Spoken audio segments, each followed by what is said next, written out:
And you're live on YouTube now, Ricky. Thank you.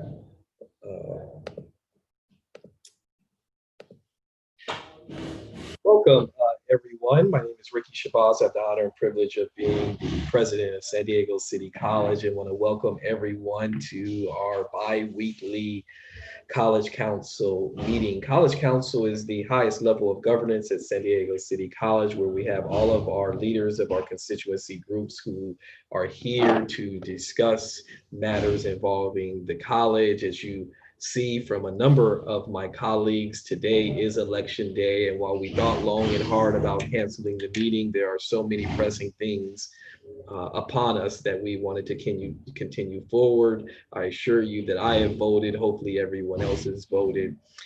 As a member of the San Diego City College family, anyone has an opportunity to present an agenda item to College Council. You can do so by merely emailing my office and Aaron Flanagan in my office, and/or by connecting with the leaders of your constituency groups. We always announce those leaders as a way of doing a roll call and a way for those who are watching via YouTube Live to know who you should email if in fact you'd like to bring forth an agenda item for College Council. We are coming to you all remotely, of course, due to COVID, but let me also say we're so appreciative of all of our City College family members who continue to support our students, our community, our campus during this pandemic. And so let me bring up the agenda so that we can use the agenda as roll call. And if you would be so kind to unmute yourself when I say or call your name to acknowledge that you're here, we will begin the roll call. And I would be remiss if I didn't begin the roll call by thanking Aaron Flanagan in my office for providing wonderful support to College Council and the college as a whole. Aaron, thanks for putting the agenda together, doing the notes that allow us to continue to communicate effectively to the campus.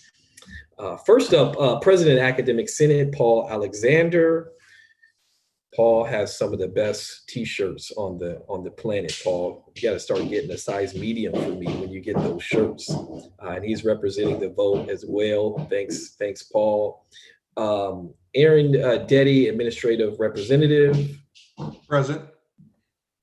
Dean Robbie Ewell is on vacation. He's here in spirit. Hopefully he is socially distancing and having fun at the same time. Caesar is a public information officer. Present.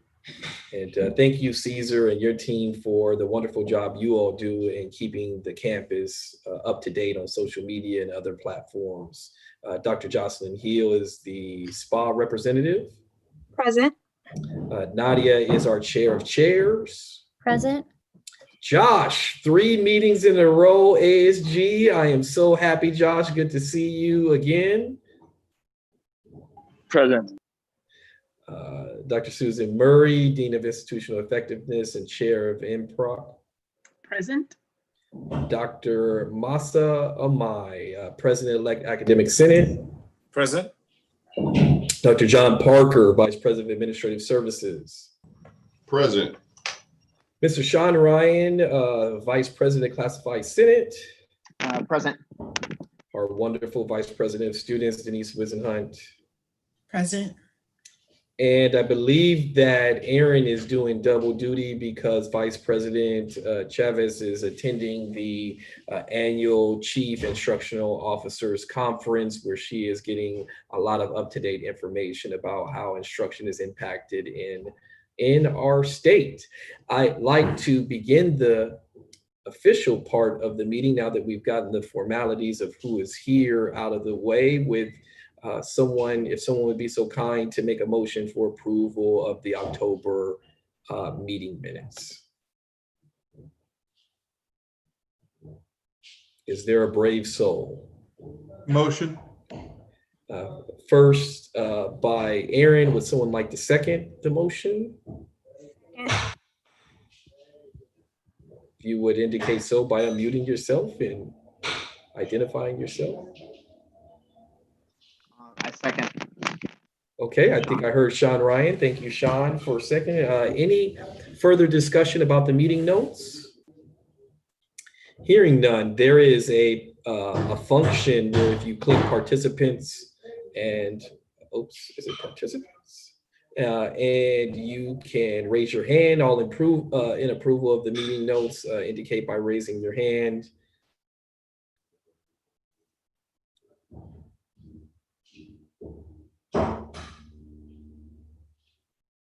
Okay. Those not in favor, some people are still trying to find those not in favor indicate so by verbally. Let me do it verbally. I switched it up on you all. So anyone want to abstain or not approve the meeting notes? Hearing none. I'll abstain just because I wasn't around. Yes, so we have Paul abstaining from the meeting notes. We will ensure that this meeting notes reflect that. The motion passes. And bear with me, folks. We are literally running the meeting and the back office at the same time. Let me share the screen again. So I am going to turn it over to Dr. Parker, who is going to provide an update on COVID-19 cases on campus and more so the reporting requirement that has come about because of the New York Times and other county regulations. Dr. Parker? Thank you, Dr. Shabazz, and good afternoon, everyone. I refer to the Chancellor's email from last Friday, 4:31 p.m., which reports by campus the number of COVID cases. And City, if you have not seen this report, has a total number of 5 for employees and 0 for students, which is good because we don't have students on campus, notwithstanding HVAC and hardening for classes. The process for reporting, and I've received a lot of questions in the past several days, please, through your supervisor, your VP, even feel free to copy me. If anyone has come in contact with someone who is known to test positive for COVID, or if any employee has actually tested positive for COVID, please, again, through your supervisor, VP, to me, copy me. So the process is it comes to me first. I then will include risk management. I will follow up with a copy to risk management and our HR department back to the supervisor. As we have policies, we have 2 separate policies. One is for the supervisor and the other one is for employees. And there's also a COVID request for leave of absence if required. The risk management team will follow up, copying all again with a series of questions, different questions for those who may have come in contact with someone who tested positive than they are for those who actually tested positive. And it's pretty straightforward in responding to the questions, and we will take the lead from the risk management office. At this juncture, we've probably, I would guess, had maybe another 4 or 5 who have come in contact with someone who tested positive for COVID, who were in fact negative. They were negative themselves after they got tested, but they did have to follow some protocols as provided by the risk management team. Anyone who does test positive has to be reported through the risk management team. It's the risk management team that does the reporting to the county department of health, or whoever our public health official is, the county department of health. They will be reported. All cases will be and have been reported to that county office. Any questions, anything I can clarify regarding the reporting process of COVID cases or potential COVID cases? Yes, sir.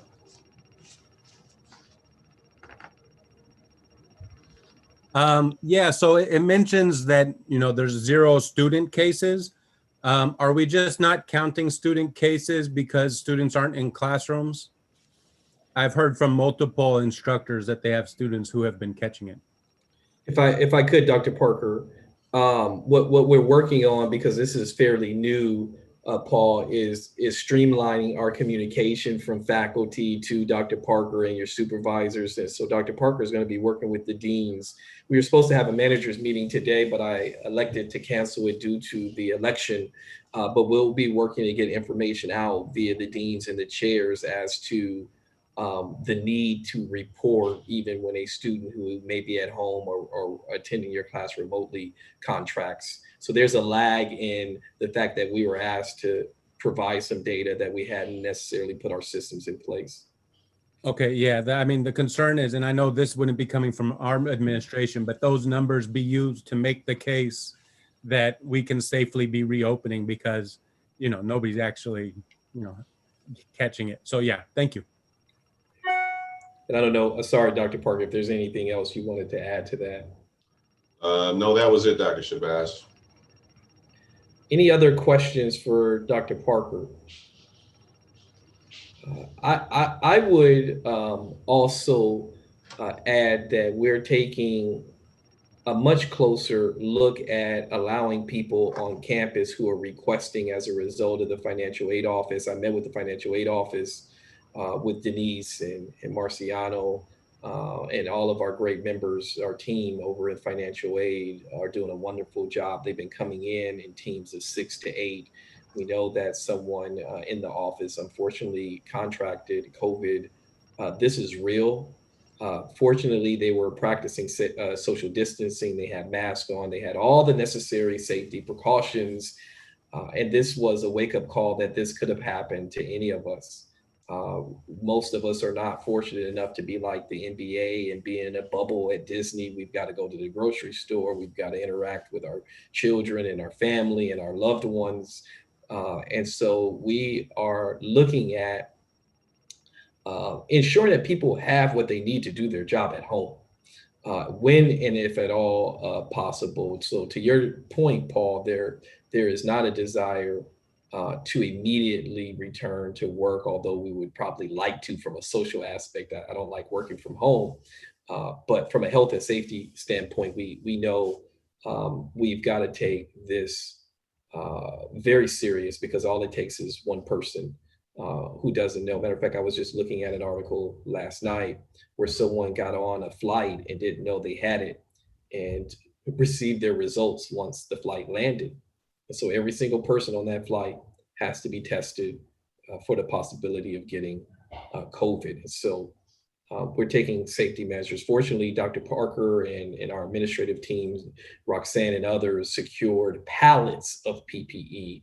And so for those who do return to campus, we probably are looking at things like face shields and things that we probably all may chuckle at when we see people out in the public. But that's the extremity that we're probably going to go to if in fact people are on campus. So get ready for the latest fashion is a City College face shield with a logo or something on it. Anyways, any other questions for Dr. Parker? Anything, Dr. Parker, you want to add to the discussion? You had mentioned the pallets of PPE. Please send requests to me. I did receive a couple of emails. How do we request? It's just a simple email. We also have, as you're aware, a ton of plexiglass around that we'll be using as barriers for those who do come in periodically, if you're requiring those. And we'll at the administrative service, business office level, we'll submit a work order to have those plexiglass barriers cut. That's it. Yeah, so this is just a probe into scratching the surface of what tomorrow is going to look like when it comes to operating in our offices post-COVID. It is going to include plexiglass and safety measures that many of us are really only beginning to truly understand the science behind this. So thank you for your leadership, Dr. Parker, and others, certainly Denise and Marciano and Suzanne in financial aid, who's doing a wonderful job as our acting / interim supervisor over there, and everyone in that office, everyone who's coming to campus to provide services for our employees, our family members, our students. The floor is still yours, Dr. Parker, if you want to continue on. Sure. Shall we get into the video? We're actually playing the video. Sure. And did we get Jay and the facilities team? Is that? Well, we have it queued up. I didn't see Jay. I reached out to him earlier. I'm sure he's pretty busy, but I can cue it up before we get into the video. This video was part of the campus's presentation for the board meeting, if you'll recall, last month, in which we were recognizing all of city employees as essential, not just the nomenclature of essential for those who had to report to campus for their duties, which in the beginning were just grounds, facilities, and custodial, if you will. So we presented a video at that meeting, and pardon me, it escapes me, I think it's in the credits, regarding one of our very own facilities employees who narrated and directed and produced this video for us. And Caesar, thank you for queuing this up. It's a few minutes long, but it's pretty powerful for those who haven't seen it. But if you go ahead and play it, Caesar, that'd be great.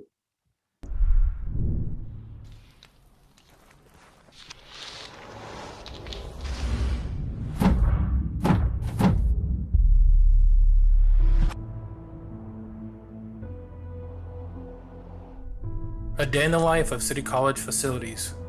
Although there's very few students on campus, facilities is here day in and day out, sanitizing and disinfecting for everyday faculty and staff who are approved to be on campus. Working at City College has been a unique experience. I've been working here for the last 14 years. Other benefits for employees such as myself would be pay increases for going to school and bettering myself, having a job security and structure and the benefits to take care of my family was very important to me, and City College provides those things. It made it very easy to do my job and to further myself and become a better me, a better custodian. We're following all CDC guidelines and district policies to ensure health and safety for all. All 3 shifts of custodians are working on ongoing cleaning projects both inside and outside of the building. Typically, first shift cleans all exterior, including cleaning and maintaining parking lots and structures, maintaining all exterior campus-wide trash cans, sweeping, blowing all outside hallways, quads, and common areas, and unfortunately daily cleanup all over campus from downtown's homeless and transient population. Down to only 4 custodians, the work first shift does is impeccable. Second and third shift are right in the middle of detailed cleaning projects, which include scrubbing and waxing of floors,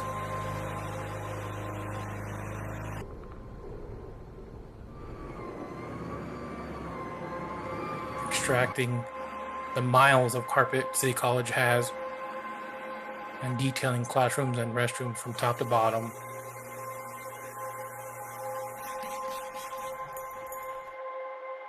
And like I mentioned earlier, daily cleaning and sanitizing all areas where faculty, staff, and students occupy.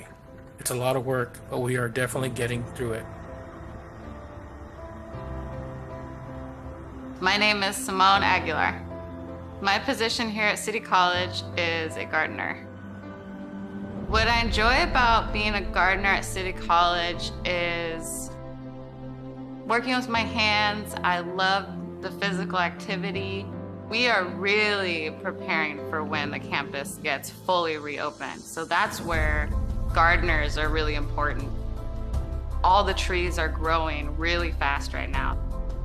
Especially at City College, there's still people that are walking through the streets, and some of our plants that are on our campus are growing into the sidewalks and stuff. So we have to make sure that that's all cleaned up and taken care of.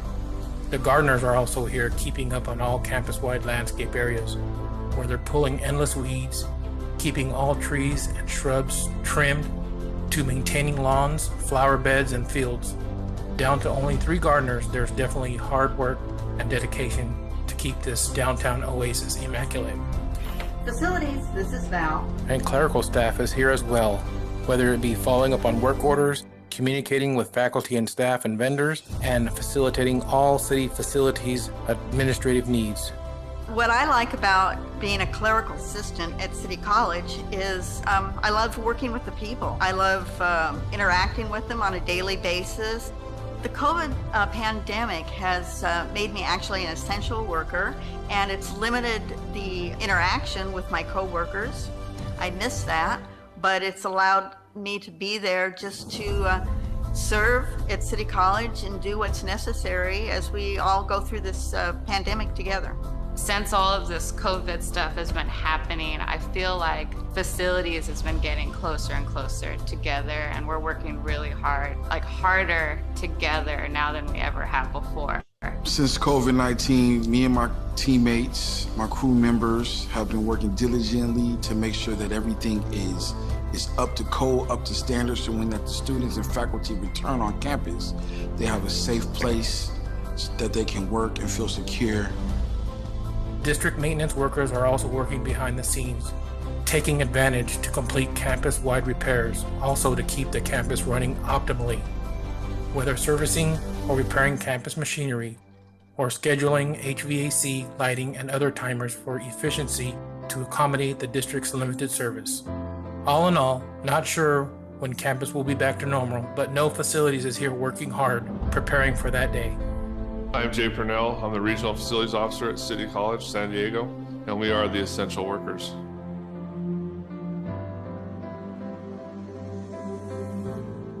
And I would just ask all of my colleagues, Dr. Parker, if you could stop sharing, or whoever's showing it, to just join me, if you could, in acknowledging the great work of our facilities team, our classified professionals, spa professionals.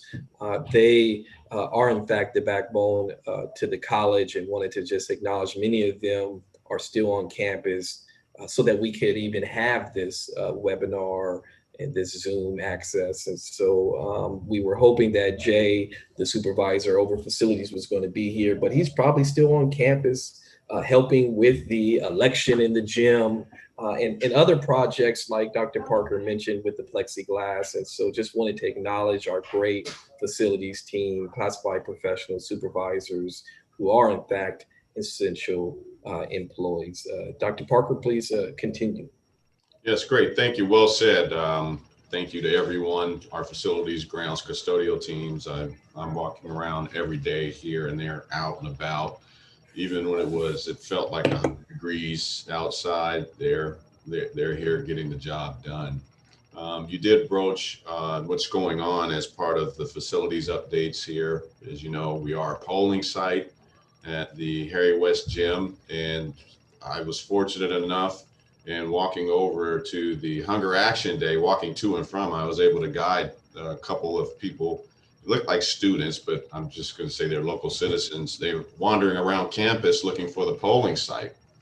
So people are out and about getting in, and hopefully you will too. Love this shirt, Paul, by the way. Extra large if we could get another one. Ricky said medium, I'll do it extra large. Well, also CDC right next door is coming together.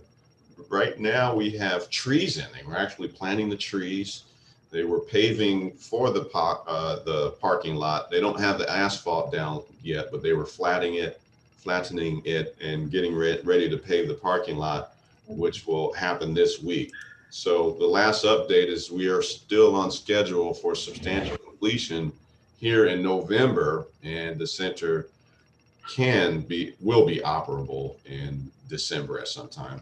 And sometime, of course, we will not be operating it in December. The facilities master's plan will go to the board.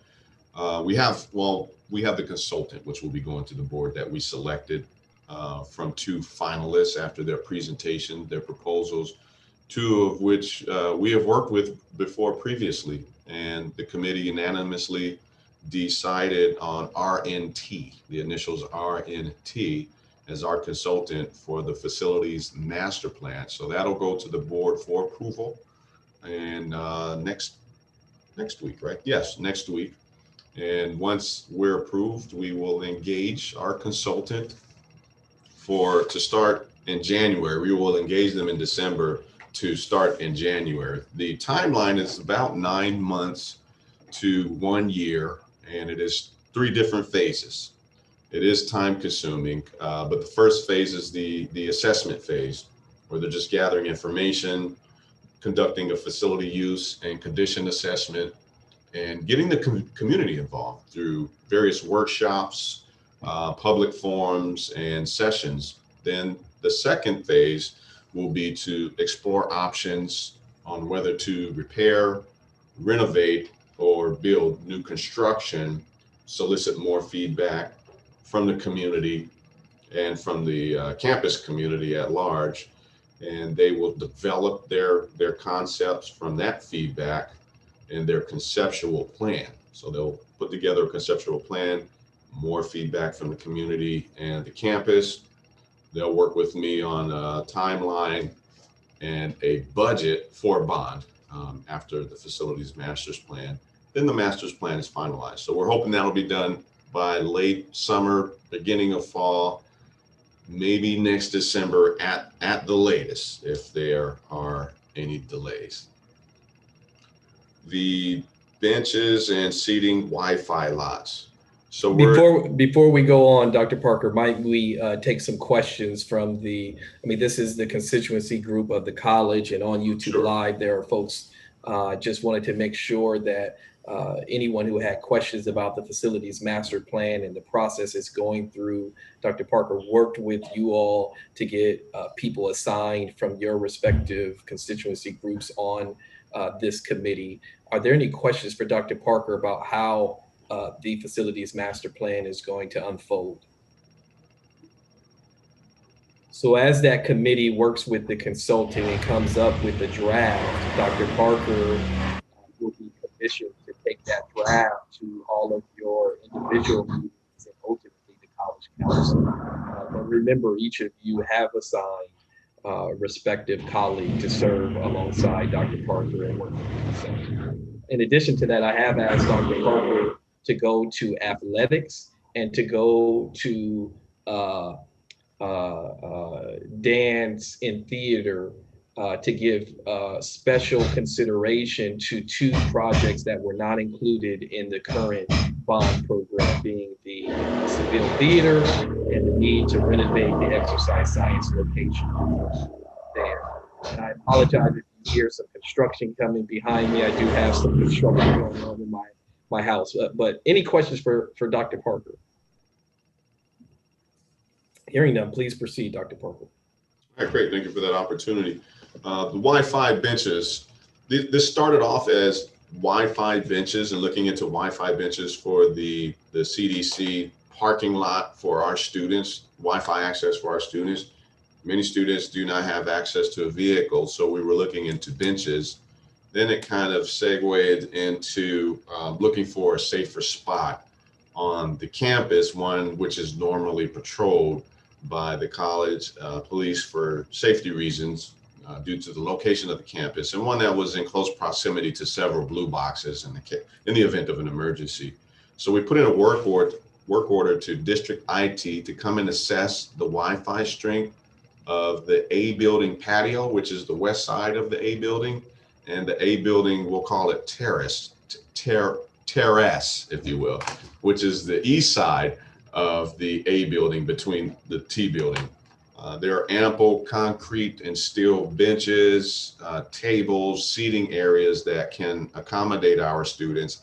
Don't quite know how many requests we've had from students. It doesn't seem like more than a dozen or so, but we can easily accommodate 2 or 3 times that much. So the work order right now is to come and assess the Wi-Fi strength in those areas. We think we'll need a couple of extenders, so repeaters or boosters, if you will, of which that is in the same work order to provide that for our students. So more to come as that work order, that request has been turned into a work order, and we're just waiting for a date for them to come out to assess the strength. Any questions on the Wi-Fi seating or benches for student access?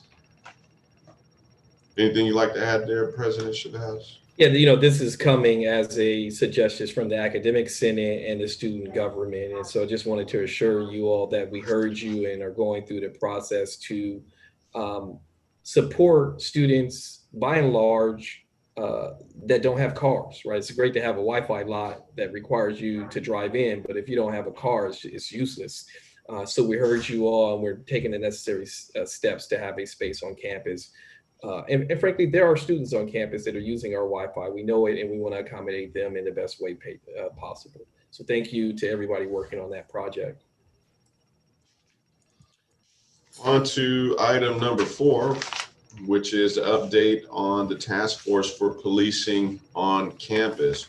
Our next meeting is this Friday, 8:30 a.m. this Friday, in which we've invited Lieutenant Delgado to the committee to come speak to the committee, to present to the committee, field questions from the committee. And this is more for us to review the current policies and procedures.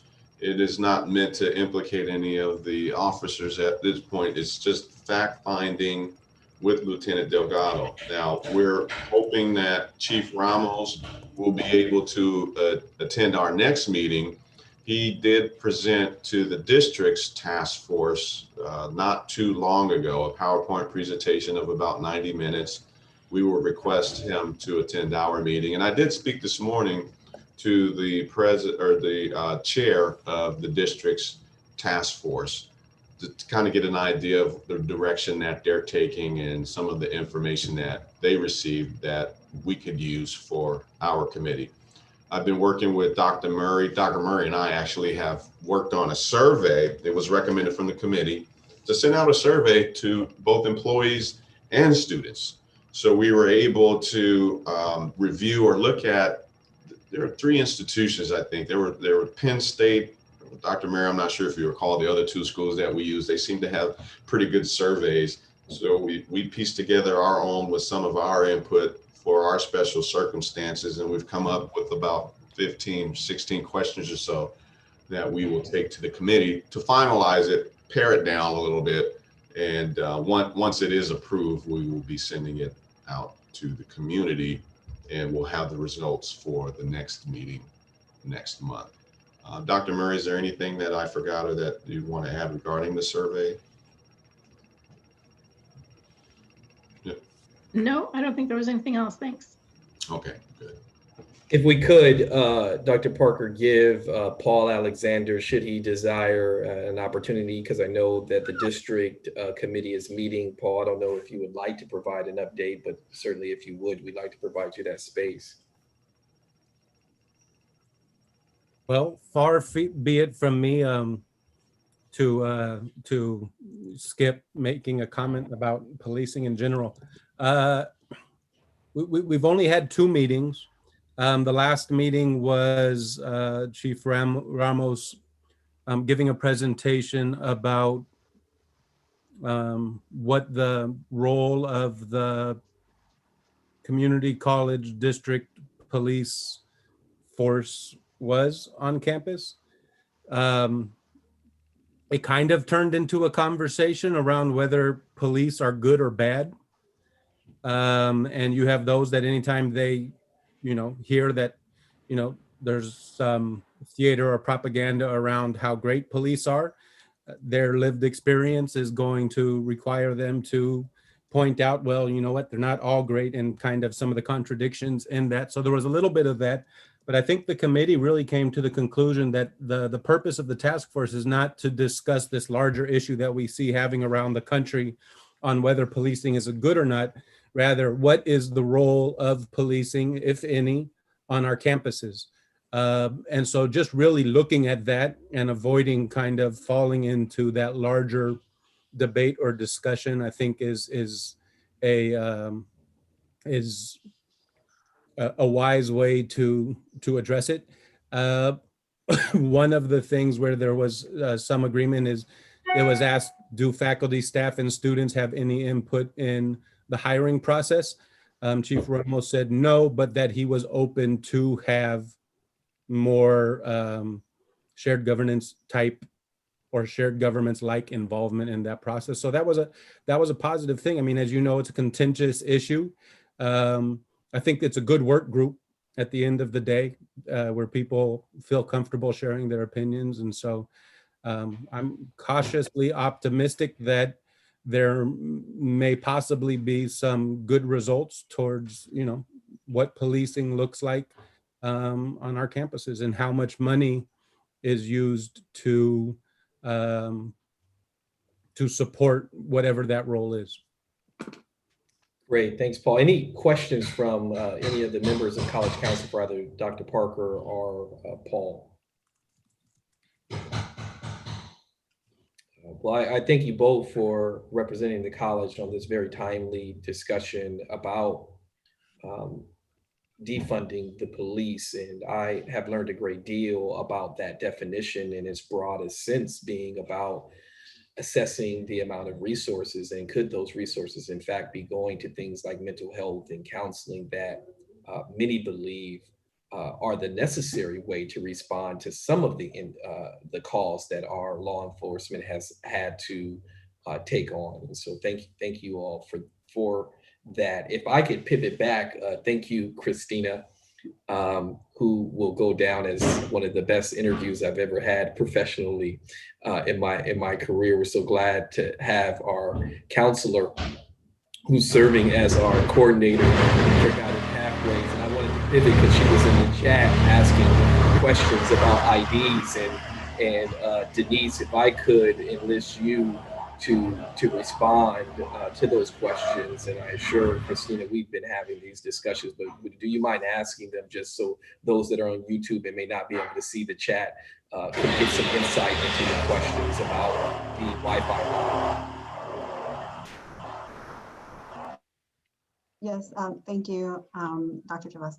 I was just asking what kind of documentation students have to have on campus if they want to utilize any kind of Wi-Fi resources, because there have been some students that have been trying to access campus by just walking into the campus, and they've been asked to leave the campus because they didn't have a student ID. So I just wanted to know what the process is and how students can access the resources. Well, you want me to respond? It's an open campus, and so the way that it works is typically students, present in the particular areas that we've identified to provide Wi-Fi services. And I think initially there was more emphasis on asking for student IDs, but I think that upon consultation, there's a more holistic view of what can a student present rather than do you have an ID, which is, I think, great progress. And I want to extend a particular thank you to Dr. Shabazz for some of the dialogues that we've had to kind of extend what that looks like for a student. Students can also show like proof that they're enrolled on their phone.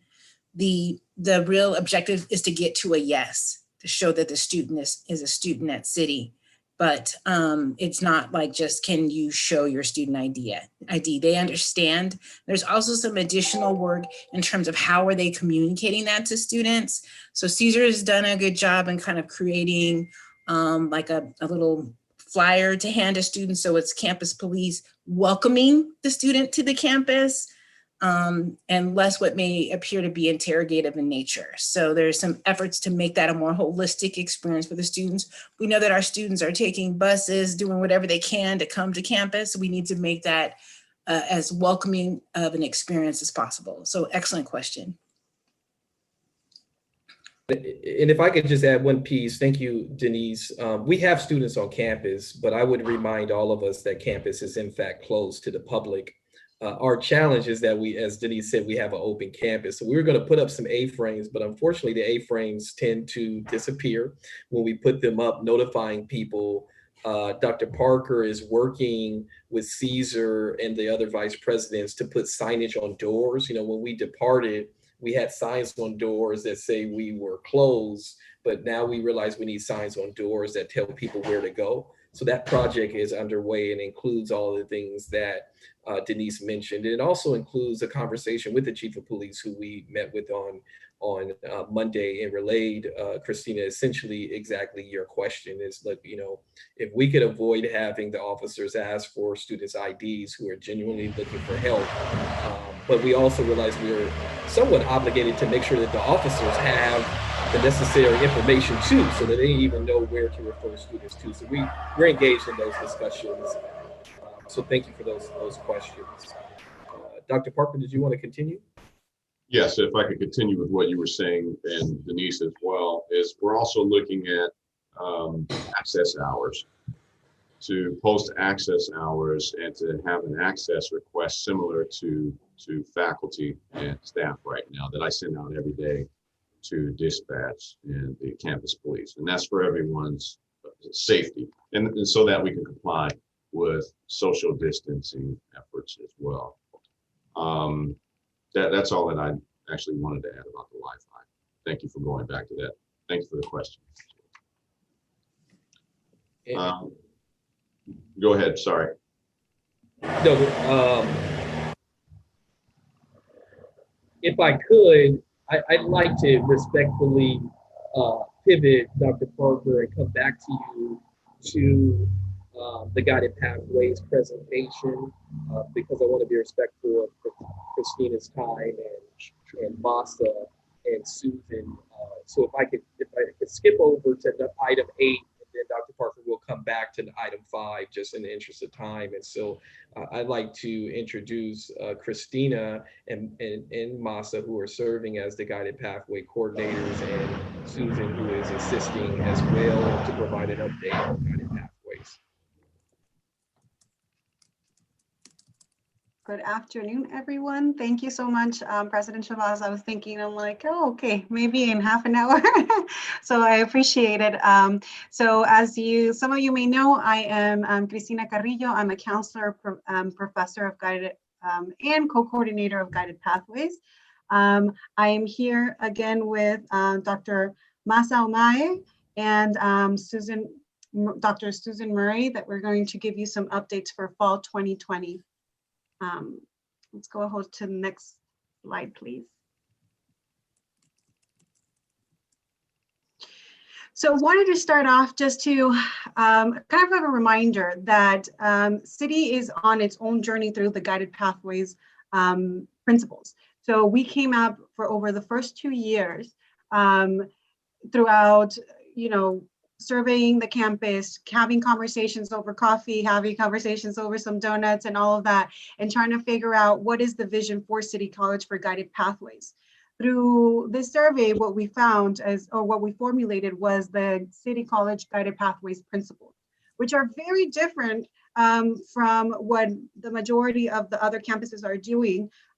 It's our interpretation with the essence of what the California Council was telling us to do. So the guiding principles are student-centered educational environment. We want to make sure that we're cultivating engagement and sense of belonging for our students, coherent and intentional academic programs and supportive services. We want to make sure that we're ensuring clarity, equity-minded institutional practices, aligning college processes and systems to support equity and moving away from a deficit view of students. Next slide, please. So for our year 4, which is going to be year 2020-2021, we've been collaborating with different programs on campuses, with the district. We are collaborating with the online orientation. We provided a lot of the funding for the investment of the platform, which today was the first meeting with the platform and all of the onboarding committee to start developing the content of the online orientation. We're also collaborating with outreach and counseling and new proposals. Outreach submitted a proposal, or is about to submit a proposal that is covering informational tools and resources for our students, incoming students, and trying to reach out to students in different ways. In addition, the counseling department is working in a proposal with us, ensuring students, to make sure that we're ensuring students are reaching our services appropriately. And then lastly, in conjunction with the whole district, we are implementing Starfish, which is a way of bringing in students and making sure that the whole district is on the same level. Next one. So as mentioned previously, in spring 2021, we are going to pilot what is called the CST model, which is a collaborate support teams. I'm sure some of you are already familiar with this image that we're showing here. This is, again, it's just changing the way that we're communicating, right? We want to make sure that it's a two-way street, the way that we're communicating. We want to bring together a group of diverse folks so that we can start problem solving in a different manner. So that is basically what we're trying to do with the collaborative support teams. Guided Pathways has also invested a lot in professional development. Right now we have a recurring allocation for PDAC. Also CCAP faculty online teaching mentors, project-based learning. So we are dedicated to the continuation of our professional development. Next slide. So in order for us to make informed decisions in terms of piloting or implementing any sort of new and innovative interventions to ensure student success and student access at the same time, we have also focused on the importance of data, both quantitative data, which usually happens to be at the macro, institutional, or department level, as well as hearing students' narrative through qualitative analytical narratives, so that we can make sure we are indeed being student-centered, as opposed to making our decisions based on what we think is right. So in order for us to be able to do that, we have to put a lot of investment in making us ready for somewhat of a shift in terms of institutional norms and attitude towards data-informed decision-making. So far we have, as you may have already know, we have had 3 sessions of data advocacy where 30 or so faculty members have gone through, and we intend to upgrade this throughout year point on, especially in the area of how we can use data to address the issue and challenges of equity in student access and success. We will be also offering trainings to administrators, managers, supervisors, as well as classified professionals. So we as a campus will start to adopt data-informed decision-making as a norm, as opposed to being afraid of the word data or numbers or charts or tables that you might see in very important discussion on campus. Next one, please. In terms of curriculum, in order for us to be effective and ecological at the same time, as some of you know that the curriculum committee has in the past printed all the curriculum that are being considered, and it amounts to be reams and reams and reams of paper every other week. So with the partnership Hawaii PI project, we were able to invest some technology to reduce the paper use, at the same time make it easier for the curriculum committee members to work through various curriculum proposals. We are, on that topic, we are thinking that the summer 2021 would be the right time and to start the conversation on curriculum mapping in terms of major and certificate requirements, and have a conversation about sequencing and course scheduling so that the students have access to courses that are needed to complete her or his their program, certificate, degree requirements, and so on. Based on the data-informed decision, we realized that we have to do a lot more about the need of part-time students, because data have shown us that we have majority part-time students, and that shift was more pronounced this semester, where the headcount is going up, but the FDS is going down, which means that the students for various reasons have become more part-time. So we are hoping to do more intense student voice research, inquiry in various areas, anything from onboarding processes to selection measures and programs to the student services that may be required to be offered in a different way. So we are hoping to start a project on student voice research and inquiry as well.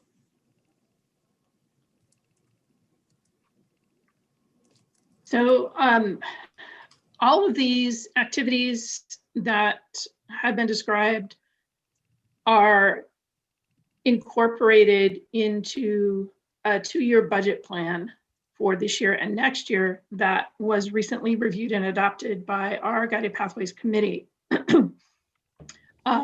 We created this plan so that we had a roadmap for the final 2 years of our funding. Our deadline for expending funds is June of 2022. But we have not accounted for or committed 100% of what we have available. So we welcome other opportunities to collaborate with different parts of the college in alignment with the Guided Pathways funding guidelines and our own campus principles. So if there are opportunities that anyone would like to bring to the Guided Pathways Committee, please let us know. And we will continue to share information as we really look at making changes to processes and systems that will last beyond the end of the funding.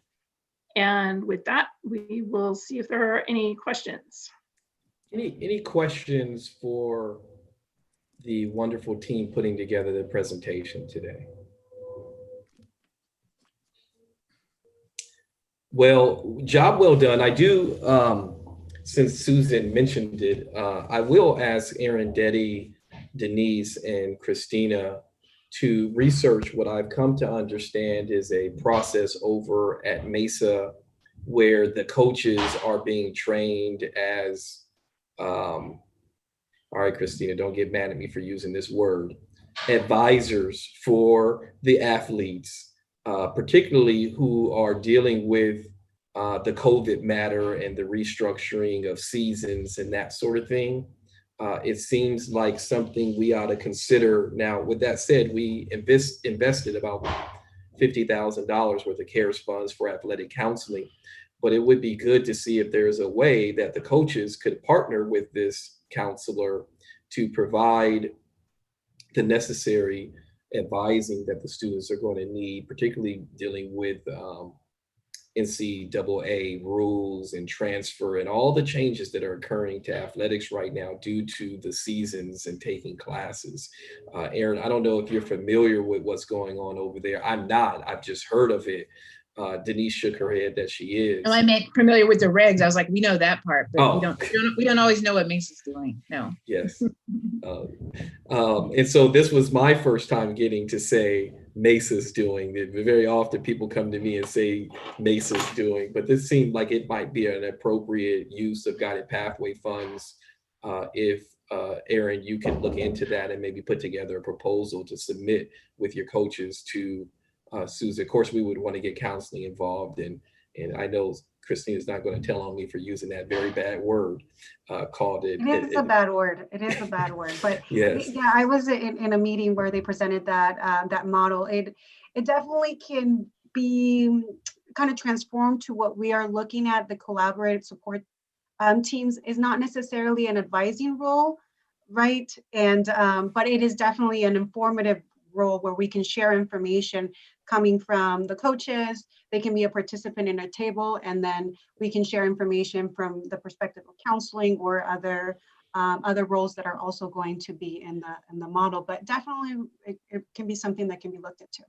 Yeah, I mean, I would concur with Christina. I think it's something to explore. I know that already the good work that's happening in your Guided Pathways team is a more holistic approach of how to do the support for the campuses for your athletes, and that HESA the only time I really say he's a health, exercise, science is in athletics is actually where the talk and the model is going through. So some of the things that you're suggesting, of course, need to fit the city way, mindful of, respecting whom are our constituents and our faculty, but there is already sort of like what you're talking about, probably in a more holistic way than what maybe at another campus. But, we love to explore and we love to be inspired by others' good work. So thank you, Ricky.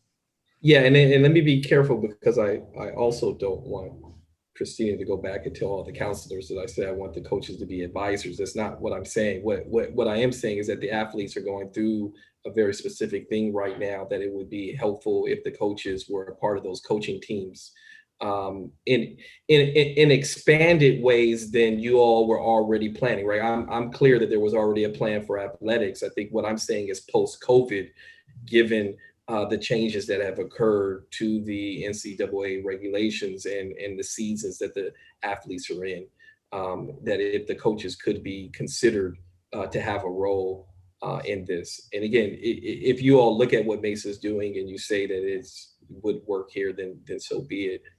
If anything, it triggered a thought. But anything else for the guided pathway coordinators?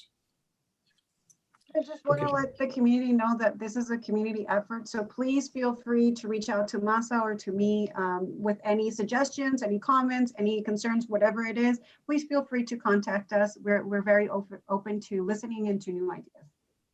Great. Thank you, Christina. Good to see you. Hope all is well. Let's pivot back to Dr. Parker and the reopen plan, item 5 on the agenda. Thank you.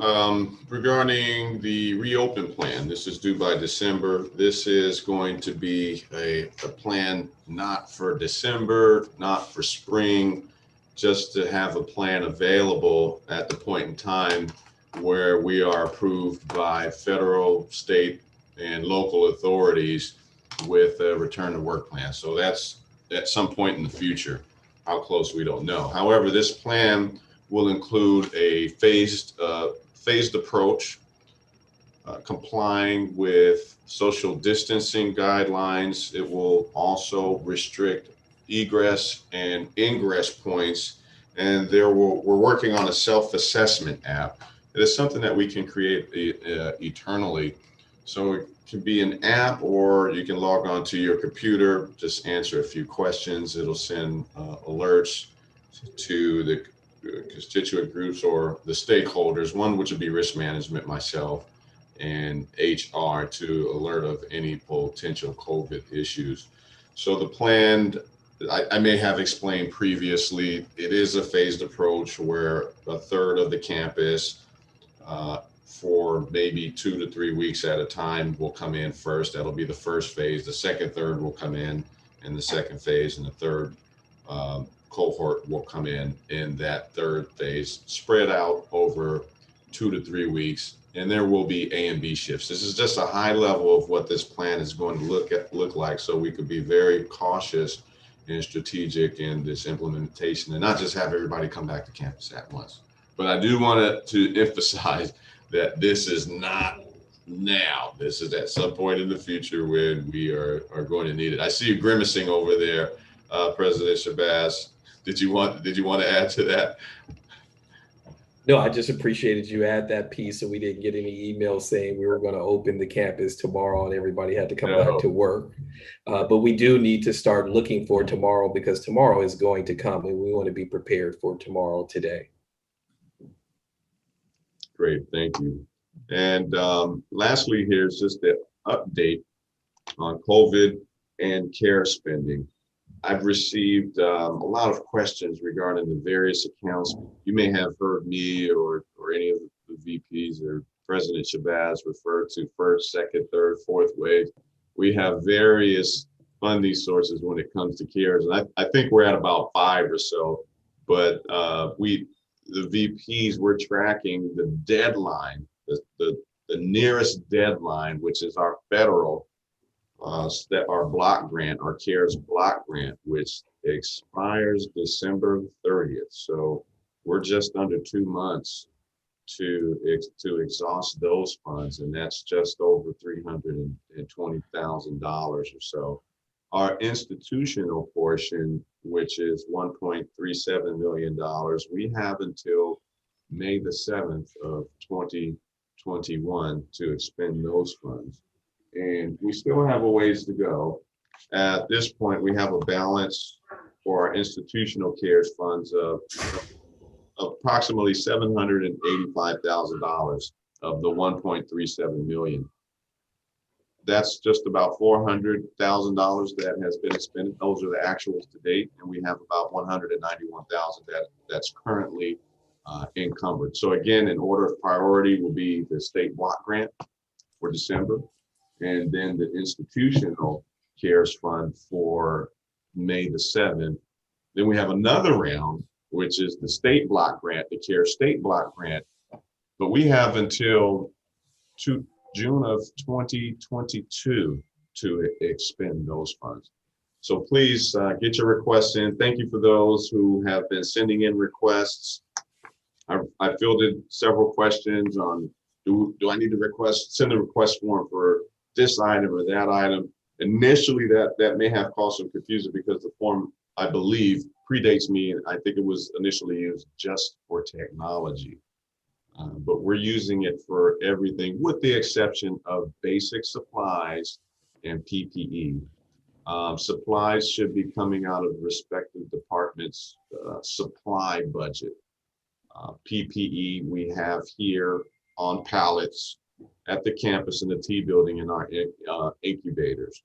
So these would be one-off requests to help those facilitate or continue to work in a remote environment that is not technology, but we're putting everything on the CARES fund. So when in doubt, put it on the CARES fund, send it up, get the approvals from the deans, the VPs, and it'll get to me.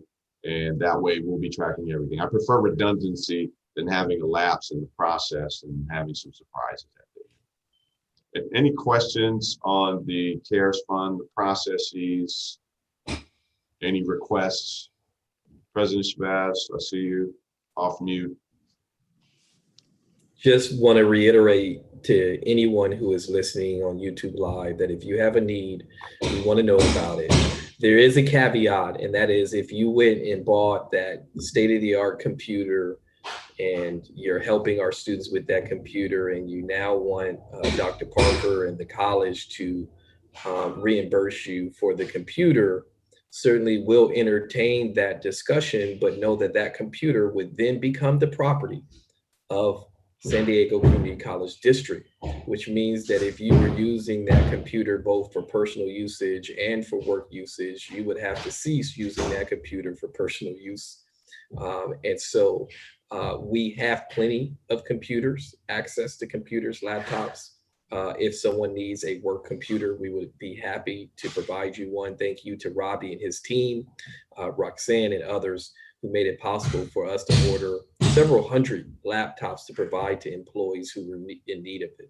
Met with financial aid just on Monday, said 2 staff needed to access a computer, connected them to Robbie, and we're going to get them their 2 laptops. And so the important thing is that we never deviated away from the college's process for purchasing, which is to receive the approval of your manager before you purchase. Now, if you did purchase something, maybe you purchased some earphones like mine that Caesar was making fun of me today.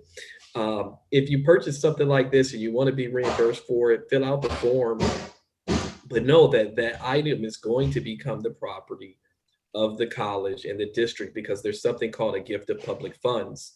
But if you did purchase something, on a case-by-case basis, we want to make the necessary steps to get you your resources back, but that must go through your supervisor and your dean.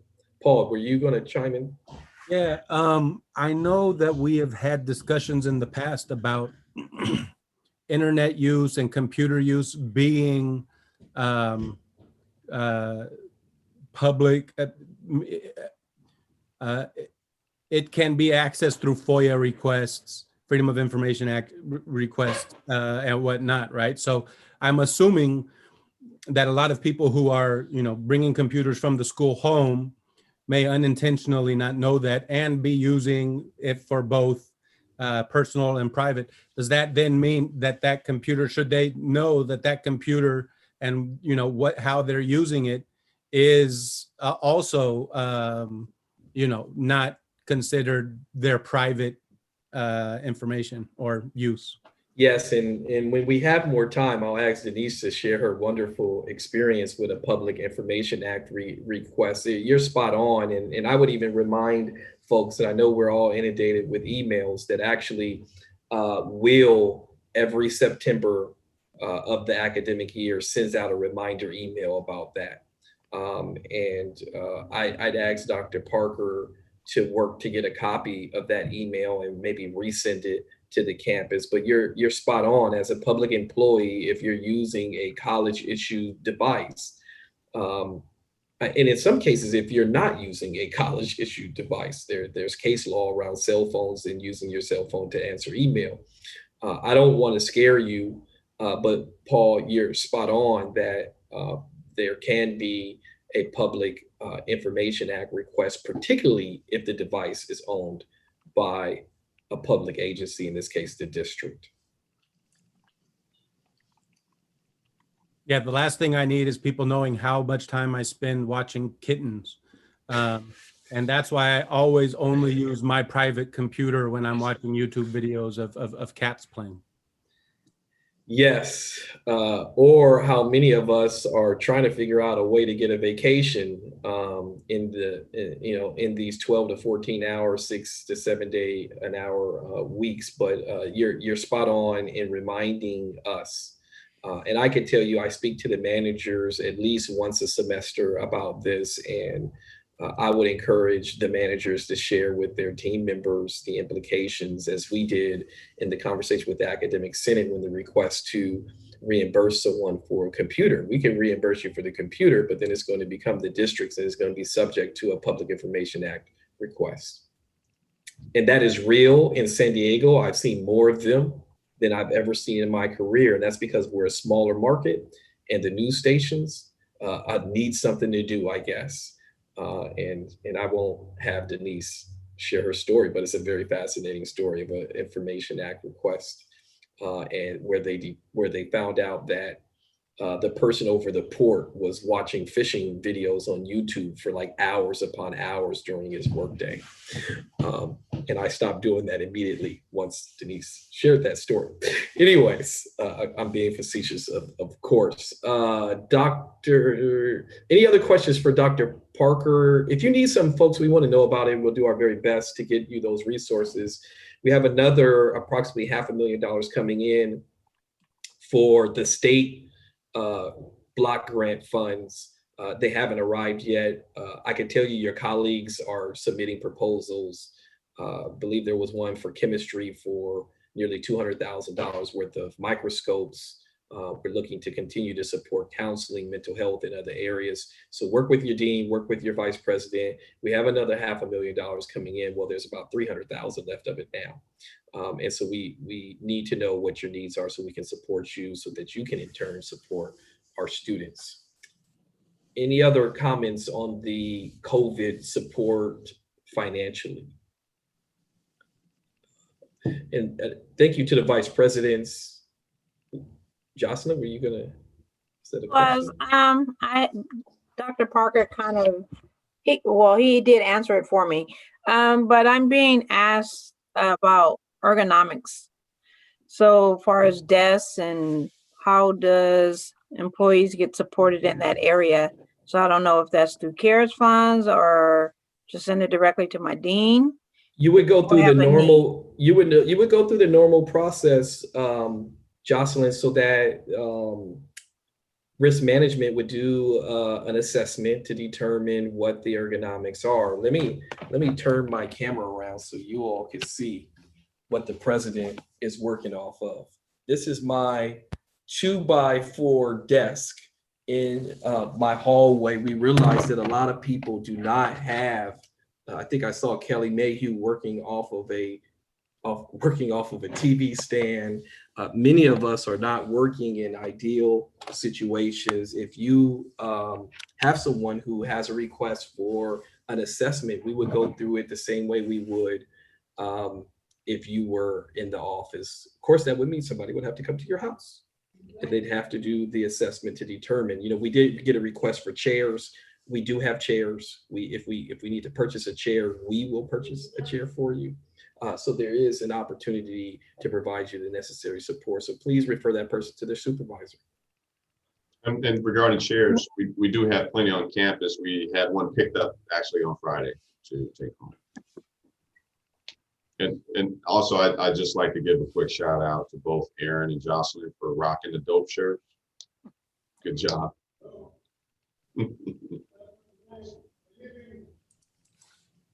Hold on one second as I bring up the agenda. Okay, any other questions about CARES funds? Hearing that, we're going to shift over to Denise to provide a high level of another set of funds that we're excited to have due to the generosity of Jim Senegal.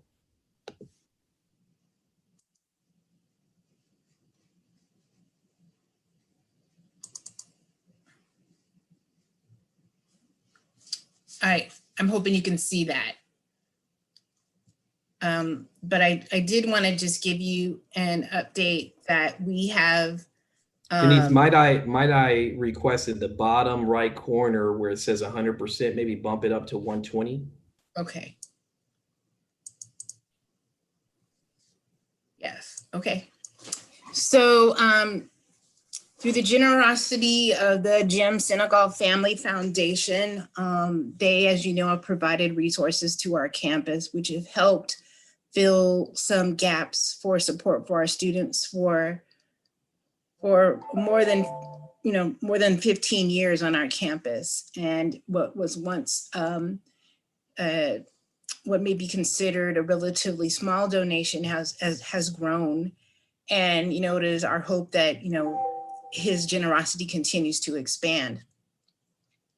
Because of that, we have received approximately $149,800 of resources that were provided by Mr. Senegal. And what I will do, I'll tell you in terms of structure, I've provided this to the executive cabinet for input, as well as the foundation. And the president, President Shabazz has also asked that I communicate this to our entire campus community. So the first allocation that we have of this resource would go to something that our campus is in need of, and that is our food pantry. As you know, our food pantry plays a vital role on our campus. When our students are back, it's something like 600 meals that we give every week to our students. And the state is determined no longer to provide us with additional resources to help us provide resources, food resources for our students under all of our statewide food pantries. So while we have the generosity of what is awesome, our hunger action days on a monthly basis, we know that our students are hungry more than once a month. And we also now know that once they return to campus, they will still need those resources. So this money would provide resources for food for our food pantry. And so that's $25,000. There are two particular initiatives that as a campus community, we've had considerable discussion on. Some, I would say, have been critical from jump, but have expanded in terms of prominence and necessity in light of the national needs of our country. One is our Black and Brown Male Initiative, which on our campus is HUBU. And what we are hoping to do is to seek some secured 3-year long resources for these particular groups. And so that would be $13,500 a year. We're hoping for a 3-year commitment from Mr. Senegal. And so we're gonna have conversations with him in regards to that.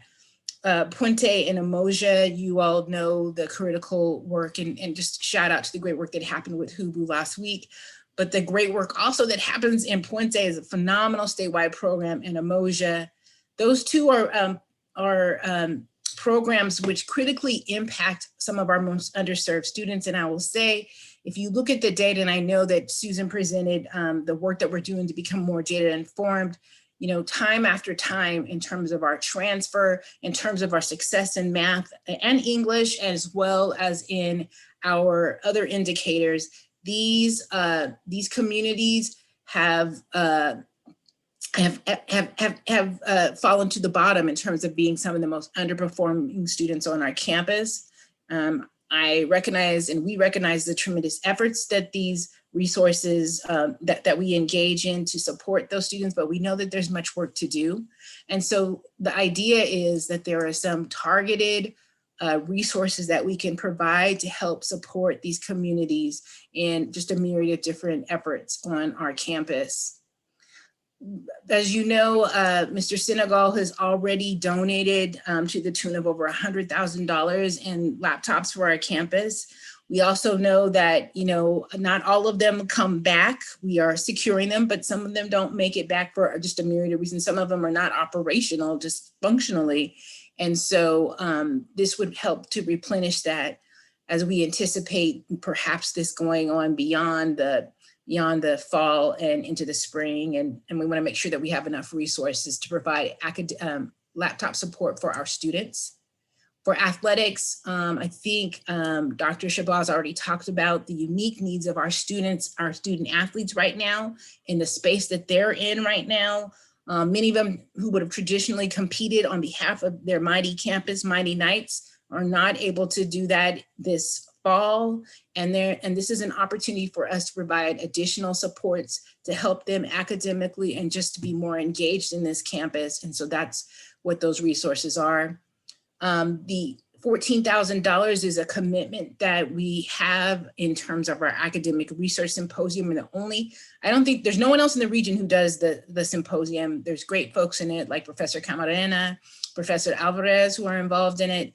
And so this would provide supports to sustain that outstanding work. And then the Dreamers Resource Scholarships, we have this money allocated for the unique needs and institutional commitment for undocumented students on our campus. And then again, we want to make sure that we want to continue to provide support for Senegal book grants. This is actually his first commitment. There's a story in regards to Mr. Senegal that a faculty member gave him a book, and that is how his generosity began, making sure that students would have books. So we want to make sure that stays in part of the constant ask that we make of him. Student scholarships.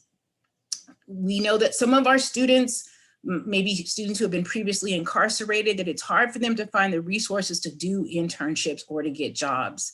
And that we know that internships have a unique role in supporting students who some may argue may have difficulty in securing employment. So the idea is additional money to provide scholarships for our students in the ways of internships.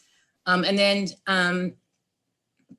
the mural is the money that President Shabazz has spoken at previously, the 50 years of Chicano graduation achievement mural. We think this is a critical piece for engagement for our campus, also, as well as the Chicano Park historic mural that is on the beloved A is for what grade they're going to get, Student Services Building. And so there is that allocation, and I just have one more and I'll go very briefly through that.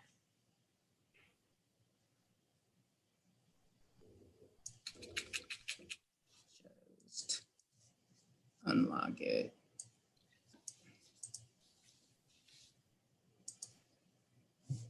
And Denise, we're somewhat pressed for time. I hate to, maybe you could provide a higher level because we still have 3 other things on the agenda. I know folks may be eager to get to the elections, and I apologize I know this one's shorter anyway, so maybe a little quicker.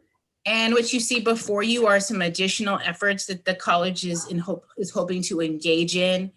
some of this fantastic program that we have in the way of the Social Justice Conference, as well as the work that we have done in the way of math jams, and also a commitment to his book grants, and a commitment to have some level of reserve funds for our programs. But I don't want to take any more time, as Dr. Shabazz has outlined, but that is the commitment that we have made as a college. Yeah, and I want to just echo that Denise is largely responsible for these funds coming in. Prior to her building a relationship with Jim Senegal, the college was receiving $30,000 a year. This past year, the college received approximately $400,000 from Jim Senegal. So I'd ask you all to join me in a round of applause for Denise, because she's single-handedly helped bring in nearly $500,000 for students. 250 in case he's watching. Well, if we include the 100,000 for laptops, 150 that was here prior to COVID, and another 150,000, my math, I was good in math, took calculus. That math to me adds up to over $400,000. Denise, who is very modest, you hold your head up high, because you helped bring in over $400,000 in for our students. And you can see, even though she is the vice president of students, she has spread those resources across the college. We bring this as informational only because these funds actually come in through the foundation, which is a standalone organization used to support the college. So thank you, Denise. Great job. Any questions for Denise?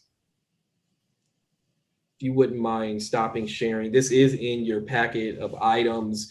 I wanted Denise to do this so that we can get the money in the hands of those programs. Specifically, Denise, I know that Emoja Puente, Hubu will be very pleased to hear, in addition to the $100,000+ worth of laptops, that they have additional money coming in. So if you wouldn't mind letting them know.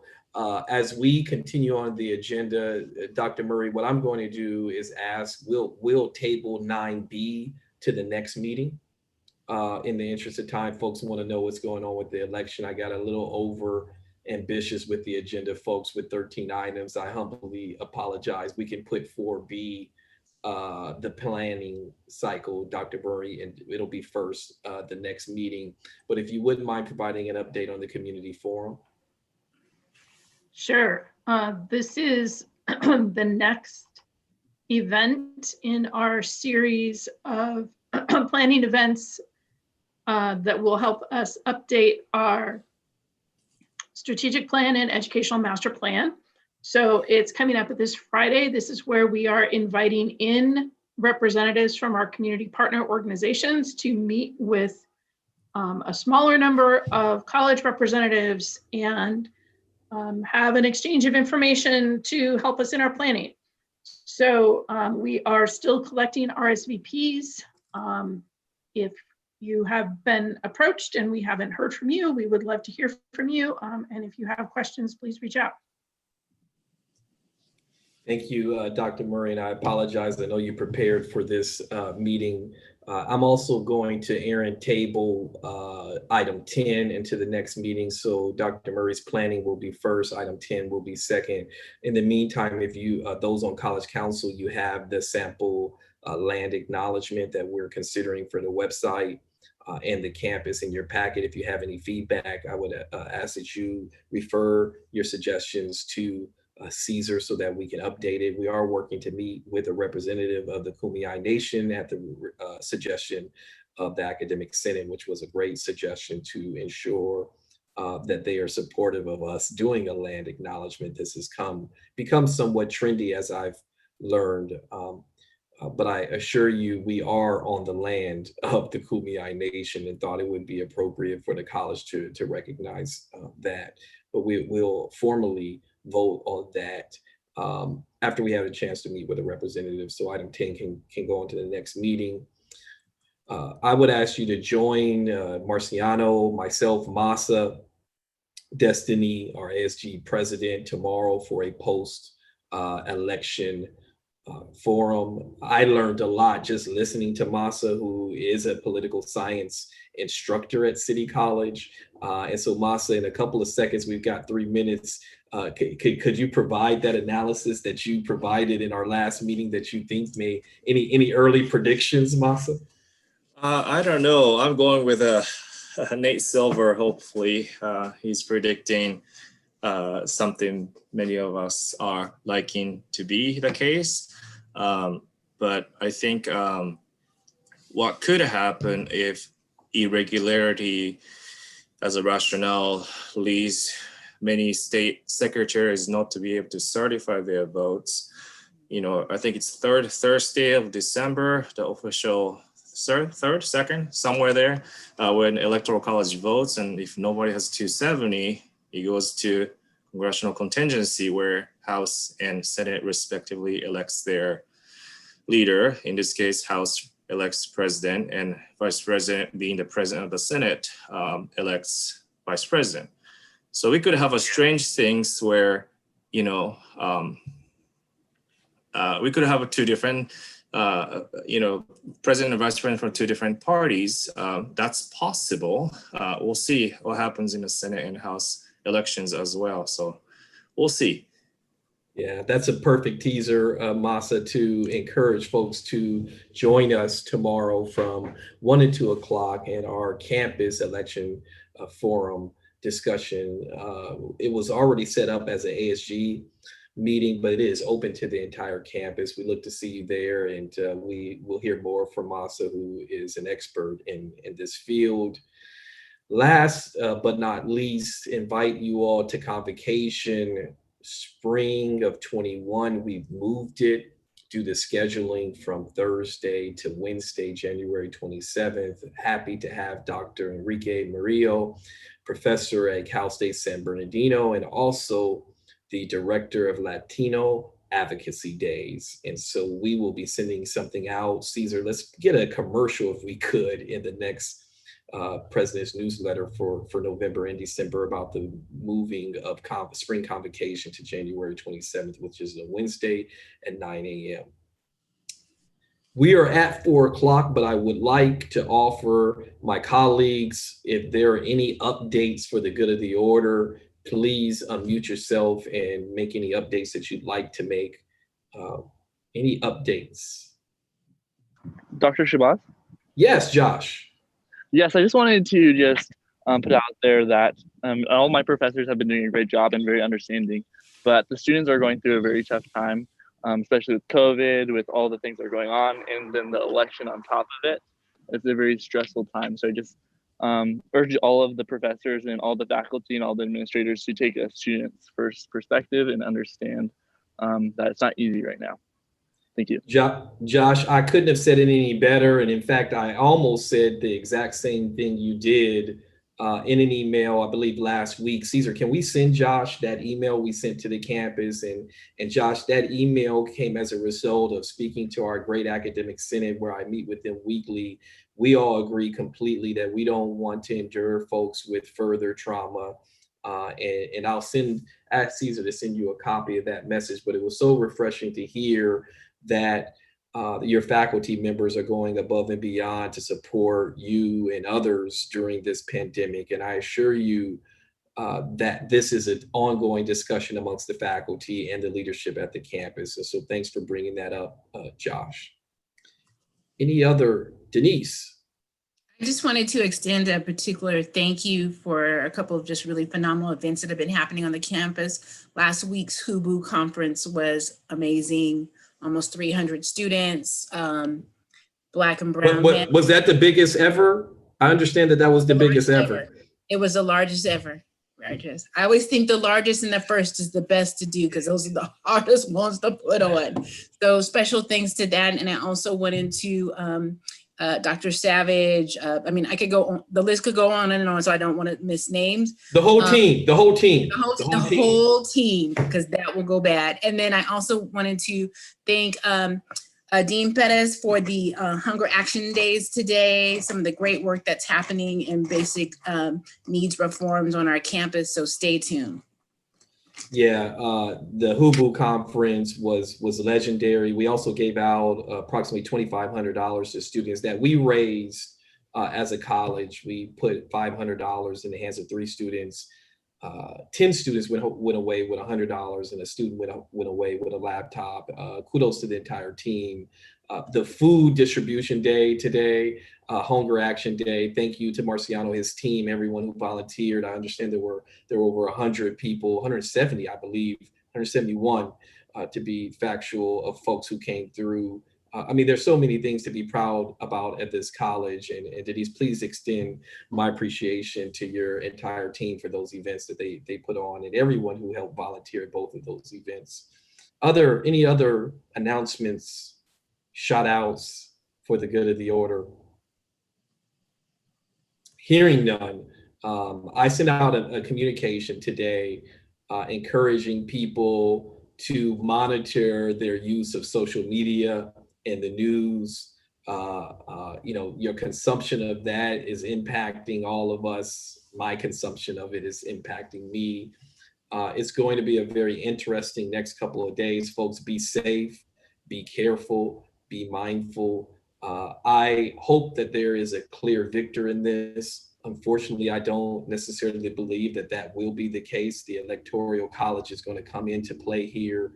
And I just care so very deeply about our City College family. And I assure everyone, regardless of the outcomes of the election, we're going to continue to keep pushing social justice, educational equity, and changing the lives of our students. Everyone be well. If you haven't voted, vote like our lives depend on it, because our very existence and for future generations will be impacted by the outcome of this election. Be safe, everyone. It's good to see you all. Take care, and we'll